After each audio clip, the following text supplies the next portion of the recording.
Хотайн 13 оргилоо даган хил нутгаа хамгаалan өв уламжлалаа уламжлуулан суух уран хайчуудын дунд зул сарын 25-нд томоохон үйл явдал тохиох нь мөсөн сур харвах 100 цааст хөзрөөн тоглох явдал юм.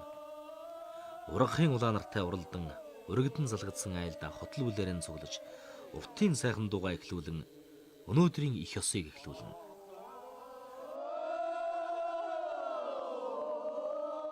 За ер нь уранхай сүрэг бол хот айл урьж харуулдаг ийм уламжлалтай. Хот айл ураад хот айлыг хүмүүс маань ирж нуунаа хотонд ирж харуулснараа тухайн хот айлын гаа барцад одоо буян хишгийг дуудаж олон ирчүүд уухаснараа тэр айлд бол одоо муу мухай зүйл арилдаг гэж ойлгож ингэж уранхай сүр эхэлдэг.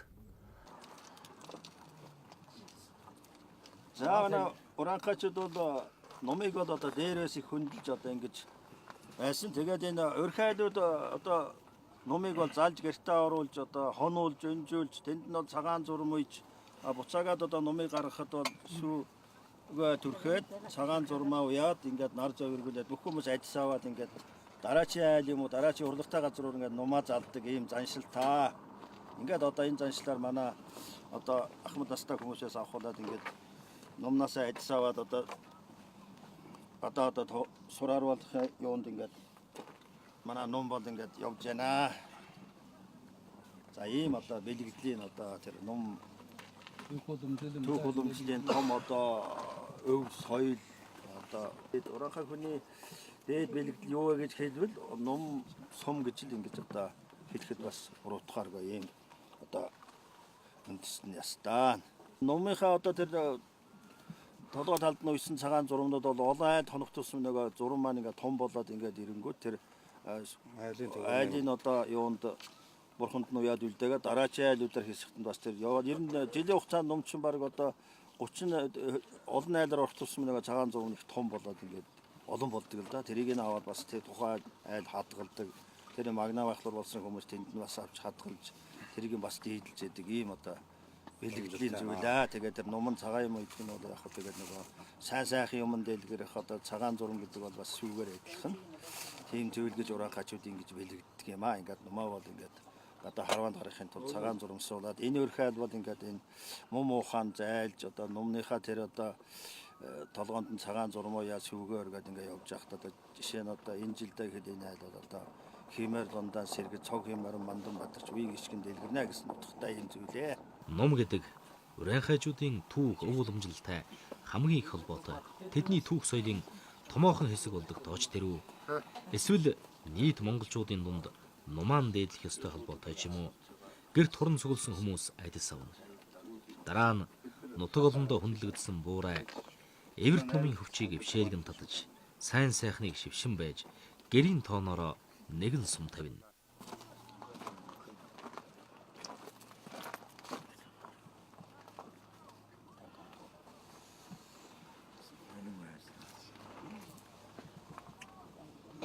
За нутгийн хондос манай хот айлын га барцтыг арилгаж сурын харваа эхэлж өгч байна өө.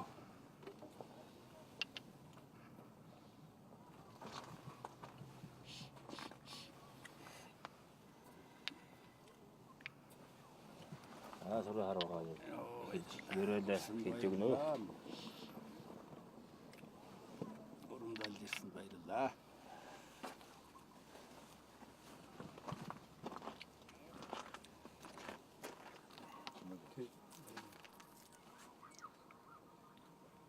За яран цохрон оннаяас ярьцаар хамаг муу сайнаа авнууд гадаадалаа гатлах болтгоо.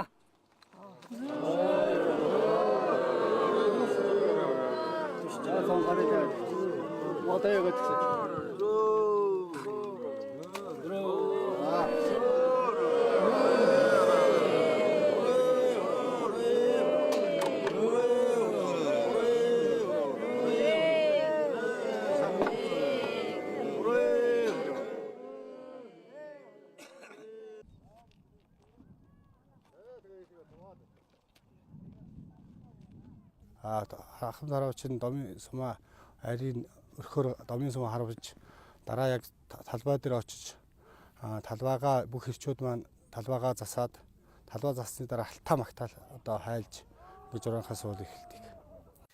Ер нь Алтай сүрлэг улсынхан буян хишгийг үеийн үед хүртэн суугаа Монголын олон ястнуудын дунд аливаа томоохон баяр наадам баяр ёслолыг Алтайгаан дуулахгүйгээр, Алтайгаа магтахгүйгээр, хайлахгүйгээр эхлүүлэх ёсон үг байв. Энэ ёс ч одоо урайхайчуудын дунд хэвээр. Алтай магтаал хайлна гэдэг ер нь хиймрийн сан тавьсантай ижил мэт санагдах. Арц хүжээн үг болон Алтайгаа магтан дуусны дараа урайхай харваа өвтөөг буюу харвааны зурхай, гал буюу онсон чих сураа хийх цасаар хийсэн Ямбу хэлбэрийн тоогоог засна. Одоо муу мухаг хөөн зайлуулахын тулд одоо ингээд мөсөн дээрээ харваагаа эхэлнэ. Харваа эхлэхэд одоо зурхаа буюу одоо өтөг галаа засаж эхэлнэ.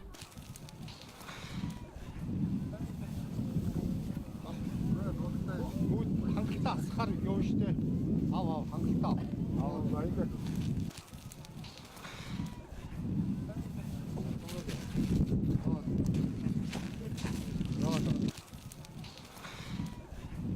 Галын одоо яг ерөнхий юм нь болохоор Ямбу хэлбэртэй. Галын одоо цаад дээд хэсэг нь болохоор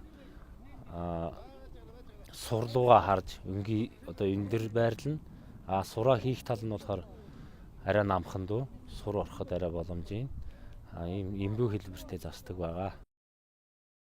Энэхүү Ямбу хэлбэрийн галыг зассны дараа өндөр талын үзүүрт нь кему буюу хожил оноогоо хутгаар тэмдэглэн үлдээх зурм уйсан нарийнхан бургасыг хатгана.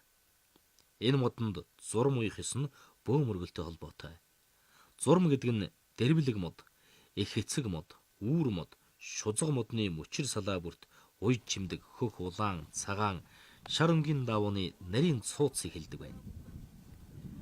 Бөөгийн чанар шатрын модыг зурмаар чимэглээд бөө хэзэндээ 9 чингүүд малгайн залаанда зурм уйдаг. Бас тахил мөргөлийн газар шандангийн мод ургасанд зурм уйдаг ёсч.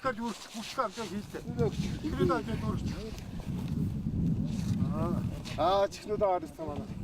Тэр зурм гэдэг нь одоо цагаан зурм нь одоо тухайн үед одоо галынхаа ихэн дээр одоо сайхан цагаан сэтгэл одоо цагааныг биелэгдэж зурм уйдаг. Бургас нь бол одоо хожлын сур авах үед тэмдэглэгээ хийгдэх одоо учраас заавал бургас нь одоо галынхаа ихэн дээр байх ёстой. Энэ модон дээрээ болохоор одоо хожлынхаа сурынхаа одоо тэмдэглэгийг хийдэг. Тэмдэглэг нь болохоор одоо хутгаар нэг тэмдэглэгээ хийх юм бол нэг сур авсан, хоёр тэмдэглэх юм бол хоёр сур ингээд айлаас хожиж байгаа гэсэн юм тэмдэглээнүүд хийгдэж ингэж явагддаг байгаа.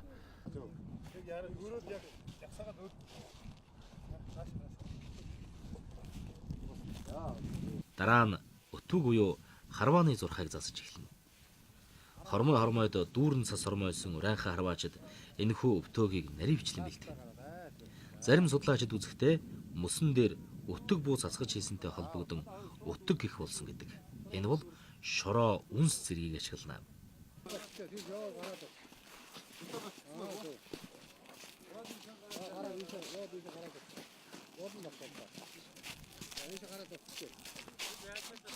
Өтгөө засахад өтгөний өндөр нь болохоор нэг 20-30 см. Хоёр өтгөний хоорондох зай нь 5 номны хэмжээтэй. Хоёр галын хоорондох зай нь болохоор нэг 6 номны хэмжээтэй. Галын дундуур явах хоёр өтгөний дундуур одоо мөсөн дундуур явахыг хатуу хориглоно. Харваачид бол сур өргөчид тэр ёсыг бол маш дэглэмтэй барьж хамаагүй хүмүүсийг одоо галын урдуур өтгөний дундуур оруулаад одоо маш хатуу хориглож чандлан барина. Хоёр талын одоо 2-4 сур өргөч байнга одоо галынхаа юунд орж сураа өрж харуулж явуулнаа.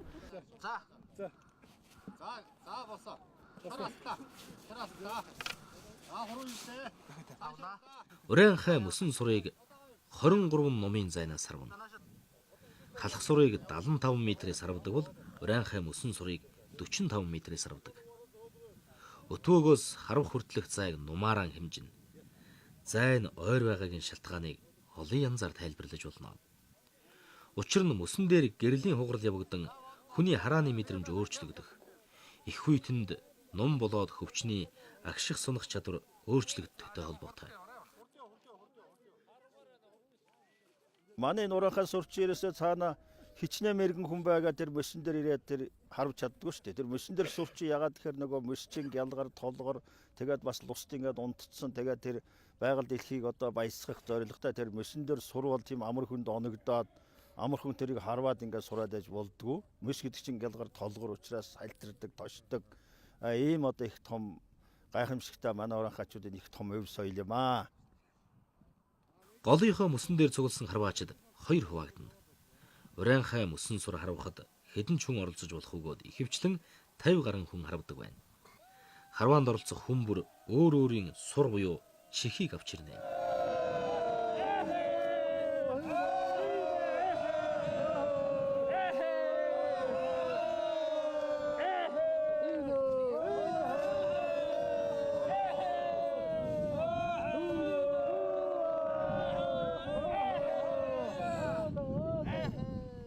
Уранхай мөсөн сүрийн харваанд чинь тэмээний сүр урдаг тийм ер нь байхгүй. Хөл дөрмөндөө ч бол байхгүй. Учир нь одоо тэр тэмээний сүр бол эхэл гарал бол нүмний хөвчий чинь дээр үе димэнд гэж байсан ш. Тэмээний сүраар хийсэн тасардгаа бөх гэж. Тэр нүмтаага зэрэгсэж байгаа учраас тэр өргөчтэй сурандаа оролцох тийм учир байдгаа байсан байна.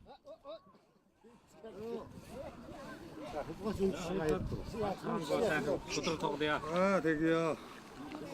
За. Бидний өргөр хүйндэж гэдэн чихэр хүйндхэн тохирё да. За одоо тэгээд 34 сур ирсэн. За 17 сур нэг талын сур болж байна.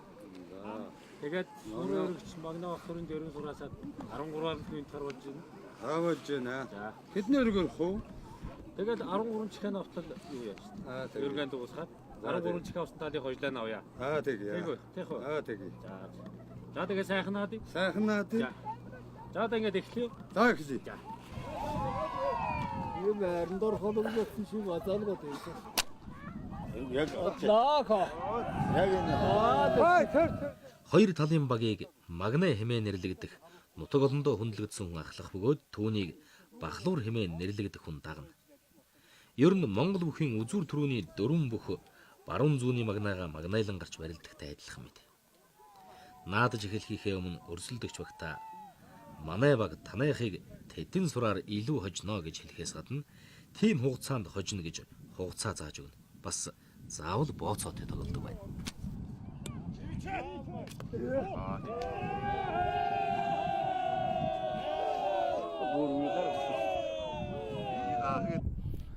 Тэгээд одоо магнаа бахлуур бол одоо хоёр хуваагддаг. Хоёр хуваагдахдаа бахлуур нь бол айлын талын магнааг бахлуур дагдаг.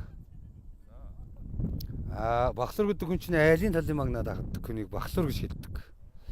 Өөрөө магнаалсан хүнийг айлын талын магнаа бахлуур нөгөө магнаага дагдаг байхгүй юу? Тэ. Тэгээд одоо ингэж одоо хоёр магнаа хоёр талд байдаг. Хоёр бахлуур бол хоёр талд ингэж хоёр талынхаа магнааг одоо бахлуурын журмаар одоо шахаж бахлуур шахна гэж хэлдэг л дээ манайхан. Тэгэж одоо шахаж харуул юм аа.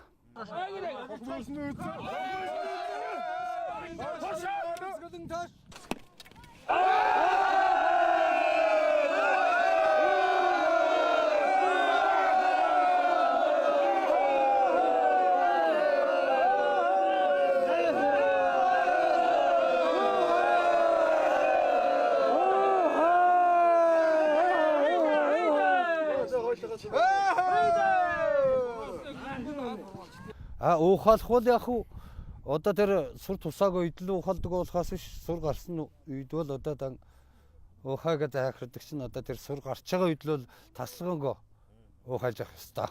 Гараагаа нөхцөлд одоо яг уухайлдаг бол да. Магнаа бахлуур гэдэг хүмүүсийн үүрэгд өрөөл гэж бас бий. Магнаа бол одоо нэгэнд настай хүн хоёрт одоо жоо сайн харуудаг хүмүүс нь магнаа харуудаг. Дараагийн сарваач хүн бол бахлуур шахаж харуудаг.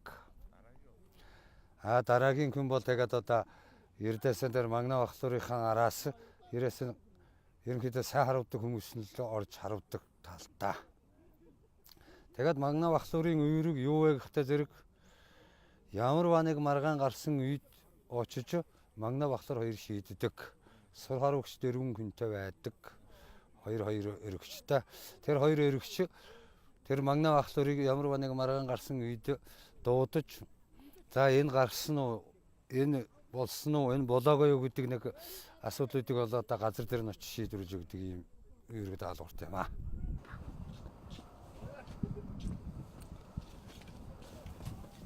Урeenхай сур нь өрөөтэй сурыг зөвхөн онох бус. Оногдсон сур нь цаана байрлах мөр гарган өндөрлсөн өтвөөг нурууг давж үсэрсэн байх шаардлагатай байдгаар бусад сур харваанаас өөр. Хэрв давж гараагүй тохиолдолд оноонд эс тооцно. Манайх кедабу, танах кедабу гэдэг ингээд нөгөө сураа ингээд одоо тоолоод ирнэ штэ. Ирсний дараагаар тэр сур дээр үлдээд ахиу авч яваа тал нь бол одоо нөгөө үлдсэн сураа сайн тооцаалсны үднээс одоо нэг 5-6 сур үлдээд юм уу? Тийм ээ? 4-5 ч байж болно. Тэннээ чинь нэг юм уу одоо хоёрыг үлдээж ягаад манай талын Магна авлаа гэж үзэхэд тэр үлдсэн дөрвөн сур нь айлын сур байлаа гэхдээ цайсан гэж ярьдаг. Танаа сур цайсан. Тэгээд би магнаалж исэн бол тэр сурыг дахиж очиж би магнаалах эрх надад байхгүй. Айлын магна тэндээсээ магнаалсан байсан ч бусаж эргэж ирээд дахиж магнааж хах үүрэгтэй. Би тэр магнаач нь ухраад нөгөө Бахлуурын оронд ороод Бахлуур нь ухраад шахлууруулаад явждаг. Ийм одоо боломж ёстой юм аа.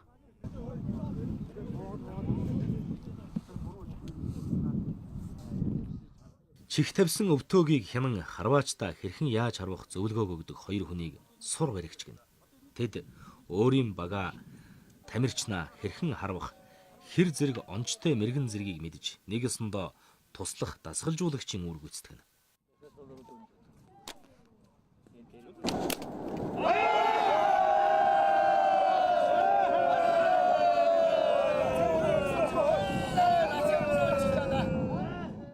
Тэр Бахлуур Магна харуулж байгаа хүмүүс дээр сур өргөч дөрвөн хүний ямар ч нөхцөлд мөснөөс гаргахгүй үүрэг даалгавар тэр мөсний цэвэрлэг тэр цас одоо бас сум дөрөтөж ёо задлсан барьсан жоохны сэтэрхэ мэтгэ гарах юм бол бүгдийг одоо цэвэрлэж ингэж бөглөж тэнийг хариуцж дор уу дээр үү бүгдийг зааж энхнийг одоо ингэж харав тэгж харав ингэж одоо үүрэг даалгаврыг өгч явах ёстой. Өөрөөсөө тэр харуулсан тал дээрээ зогсож яадаг. За чи бол ингэдэг шүү, чи бол тэгдэг шүү гэдээ одоо ингэ зааварчлах журмын үүрэг энэ дагуул одоо ингэж ажилладаг хүмүүс байт юм да.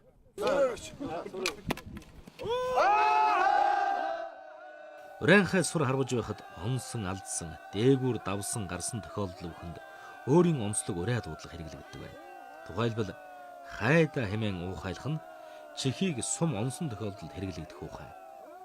Судлаачдын үзэж байгаагаар энэ үг бол Алтай язгуурын ерөнхий үг бололтой. Тухайлбал Тува болон казак хэлэнд кайда гэдэг үг хаан байна гэсэн утгыг илэрхийлнэ. Өөрөөр хэлбэл өтөөгийн ард нуугдж байгаа чихийг харан унах ураа дуудлагын нэгэн нэр томьёо хайда байжээ. Сур харуулахын тулд хоёрт нэгэд өтөг байгаа.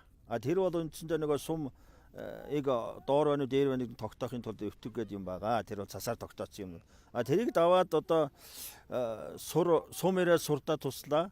Сур нөгөө талын өтгөөр давлаа. Тэгээд нөгөө тэр манай талын хүн харуулсан бол тэр талын хүмүүс бол ингээд оо хээ гэдэг нөгөө сурыг ингээд хөгжөөж өгнө. Оо хээ гэж манайраа хажууд ингэж хашгирдаг.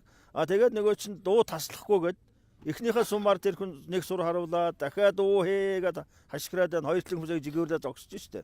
Дараа чи хоёр дахь сумаараа дахиад хоёр халаа ингээд энэ чинь нөгөө ганцглаад хоёрыг дуу битээ таслуул гэд ингээд нөгөө уухайлаад ингээд оо хээ гэд хашгирсараж ингээд харуулдаг байхгүй юу.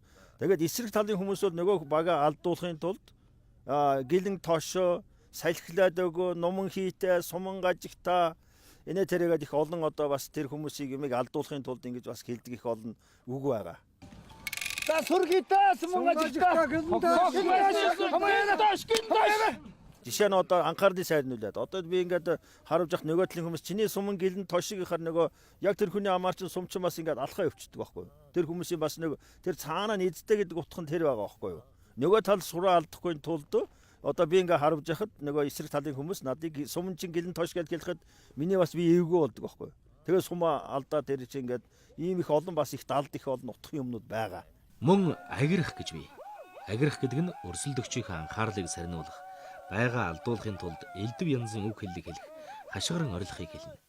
Баруун Монголын Загчин Урайхан аймгийн анчид янгирыг амаар урайдан дуудаж, ойр дөхөө авчрахыг агирах гэдэг байна. Тэнцэд дахиад өргөө тавина шүү дээ. Өргөө тавиад өргийнхөө юунаас одоо айлын одоо өрг хүнднэ гэдэг маань өрг чих хүнднэ гэдэг маань болохоор за манайх танахаас одоо 15 өрг тоглоё. 10 чих авнаа. Тэгжээж хожил тооцноо гэдэг ч юм уу. Эсвэл танахаас одоо 4 өрг тоглоё 7 чих авнаа гэдэг ч юм уу. Иймэрхүү байдлаар одоо хожлоо тооцдог юмтай байгаа. Сур харваа нь эрчүүдийн наадам гэж үздэг учраас эмэгтэйчүүд эсэрбодгийг урьд өгүүлсэн. Гэхдээ энэ харвааг харж байхад эмэгтэйчүүд нь зүгээр суухгүй. Тэд бас л баг болон хуваагдаж хоорондоо мөсөн шагаагаа наадах. Мөн урьсан айл цай хоолой базаан бэлтгэж мөсөн дээр байгаа хүмүүсээ сайлах үүрэгтэй.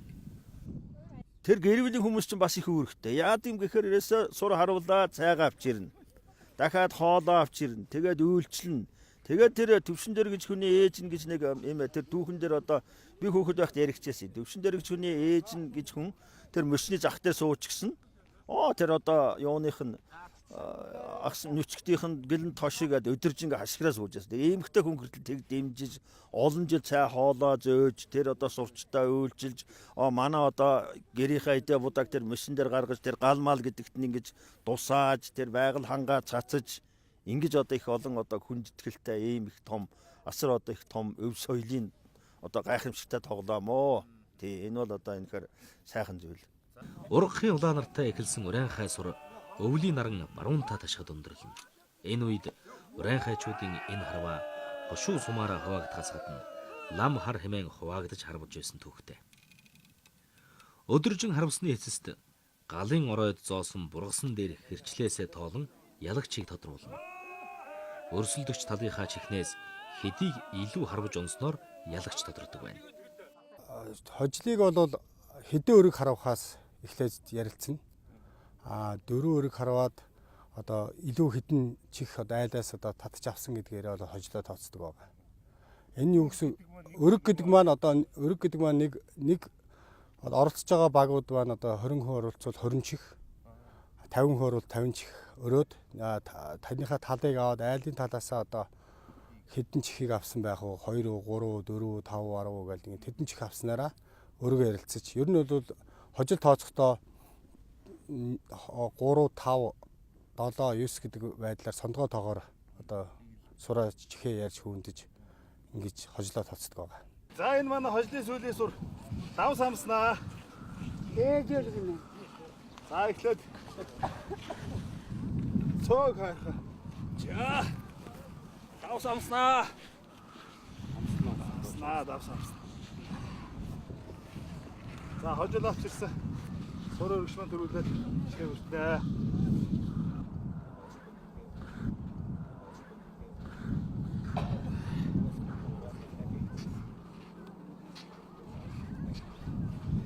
За ингээд нэг сураар ирв манайх хожлоо.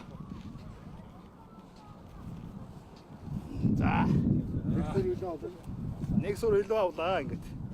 Хожил гарахнаар одоо дээр үйд болохоор одоо цайвуудаа нэнэ тэрэг гисэн тийм л маягийн боо цагаар тавьдаг байсан. Дахь чарах шаардлага гардаг тэр тэднээ дээр чарви, энэ айл дээр чарви. Тэр айл болгоно одоо очиж өрж харуулдаг. Хүний одоо муу хаг одоо авнууддаг энэ чинь бас дээр одоо Чингисийн үеийн удам жилтэй юм шүү дээ. Ийхүү наран шингэхэд хожсон тал бооцоогоо аван өргөдсөн айлын зүг явцгаана. Одоо тэр айлд Алтай Урайхайчууд туйлан хайлан 100 цаас төзрөн тоглоно. Ийм л Өвгдөөс уламжлагдсан ирсэн өв соёл гэж алс хязгаарын малчны гэрт оршин байдаг юу?